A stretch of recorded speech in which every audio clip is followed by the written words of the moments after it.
जय जिनेन्द्र, क्या आप जानते हैं कि जैनाचार्यों ने प्रकृति के 8 ऐसे संकेतों के बारे में जिनवाणी में बताया है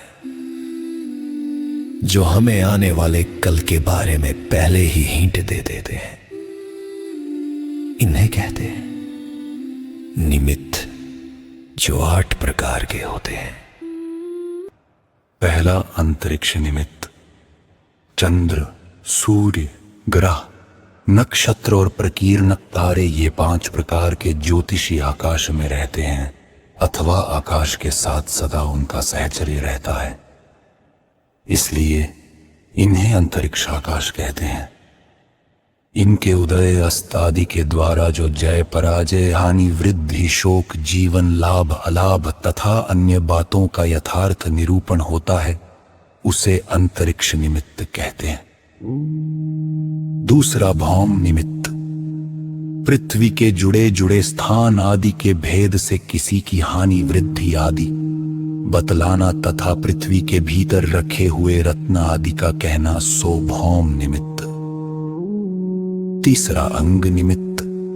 अंग उपांग के स्पर्श करने अथवा देखने से जो प्राणियों के 3 कालों में उत्पन्न होने वाले शुभ अशुभ का निरूपण होता है वह अंग निमित्त कहलाता है। चौथा, स्वर निमित्त। मृदु आदि अचेतन और हाथी आदि चेतन पदार्थों के सुस्वर तथा दुस्वर के द्वारा इष्ट अनिष्ट पदार्थों की प्रारंभिक सूचना देने वाला ज्ञान स्वर निमित्त ज्ञान है। पांचवा, लक्षण निमित्त। शिर, मुख आदि में उत्पन्न हुए तिल आदि चिन्ह अथवा चक्र आदि के द्वारा किसी का लाभ अलाभ आदि बतलाना, सो लक्षण निमित्त है। छठा, छिन्न निमित्त। वस्त्र तथा शरीर आदि में मूषक आदि जो छेद कर देते हैं वे देव, मनुष्य और राक्षस के भेद से 3 प्रकार के होते हैं।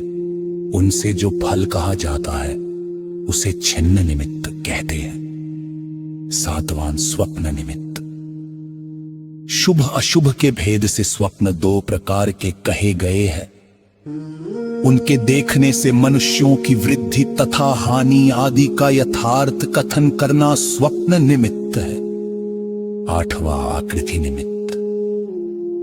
मनुष्य आदि की आकृति के देखने से स्वभाव गुण तथा हानि वृद्धि आदि का यथार्थ कथन करना आकृति निमित्त कहलाता है।